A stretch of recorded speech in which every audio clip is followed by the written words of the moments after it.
Alright, if I can get through this without any fucking distractions this time, which seems unlikely, then I'll proceed. So, Senator John McCain is dead at 81 of what is essentially a bad case of natural causes.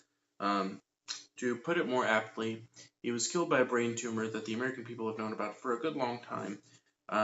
We knew it was going to do him in eventually, but it is still sad. Not only because he's dead, death is sad almost no matter who it is, but it's also a very scary time for the modern Republican Party. McCain has been described as conservative, but not a conservative. He's kind of, he's not your typical, conservative, like, I'm trying to think of someone like Jeff Sessions. He's not your typical, Jeff Sessions-esque conservative. He's much more like the people you'd meet on an everyday basis. He doesn't really care about things that don't affect him. In fact, he's come out in support of gay marriage and things like that.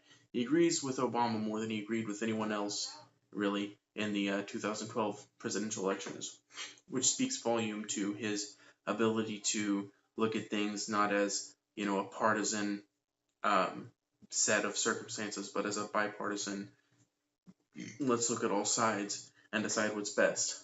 Senator. He welcomed fucking goddamn it, I keep saying he welcomed. No. He introduced a welcome change to the Republican Party. He represented a welcome change, which was that the Republican Party has, for the last 20 years, been going more to the left, which is a good thing, because right now it's way over here on the right. It needs to be right about here. It needs to be right about center-right. And I say that as someone who considers themselves right up here, aloof. I don't consider myself center-right or center-left. People have called me both. I say that proves that I'm right in the middle. But he needs to be center-right. And the Republican Party in general needs to be center-right. Because we need to have different dialogue in this country. We need that. But we don't need the dialogue to be so vastly separated. Your average Republicans, not your establishment Republicans, but your average ones, or not even your average ones, but the ones who really represent the party. People like Donald Trump, for example. People like Mike Pence. People like Jeff Sessions. They represent basically the far right.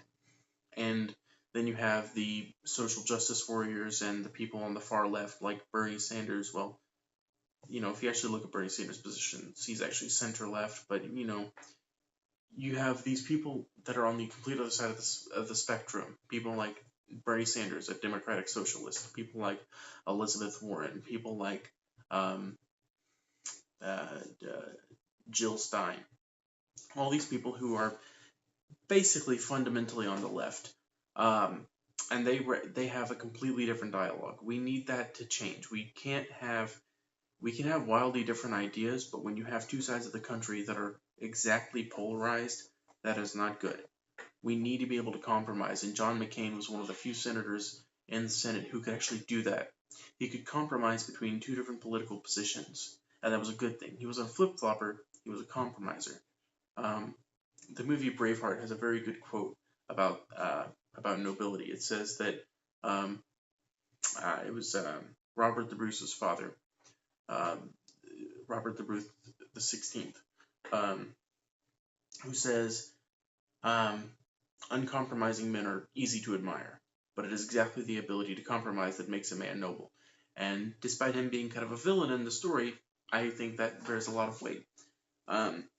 We have to be able to compromise as a nation to get anything done, and most Republicans aren't willing to. They want a mile or nothing. They don't want an inch. They don't want to give anything. Same for the left, but most of the representatives of the left aren't on the far left. Most of them are on the center left, which is good. So it's the right wing that really, really, really needs to change. John McCain represented that change. Now he's dead. So where do we go from here? Where do we go from here? That's the big thing that I'm concerned about. Donald Trump is more left than most Republican presidents, but he's still an establishment candidate who pushes many of the same Republican establishment candidate policies. Jeff Sessions is certainly a traditionalist, conservative. I almost said Confederate. He's certainly a traditionalist conservative. So is the party really going to the left anymore? I would say I would say it has to.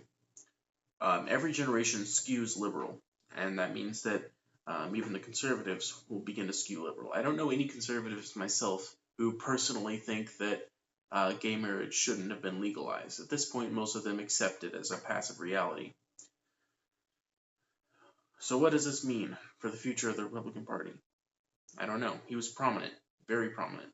Most senators are, but he was particularly prominent. And now he's gone. But here's hoping that his positions will become more public and his ideas will become more widespread. Anyway, that's today's news story. If you like my videos, please like, comment, share, subscribe, do all that shit. If you have any thoughts to say, if you think anything I said in this video was stupid, just write a comment and I'll respond to it. I do respond to every comment. If you want to talk to me for any reason, just hit me up on Facebook. You can find my Facebook if you look around on my profile. On YouTube, my channel, I should say, my profile. Yeah, thank you. Have a good day, if you deserve one.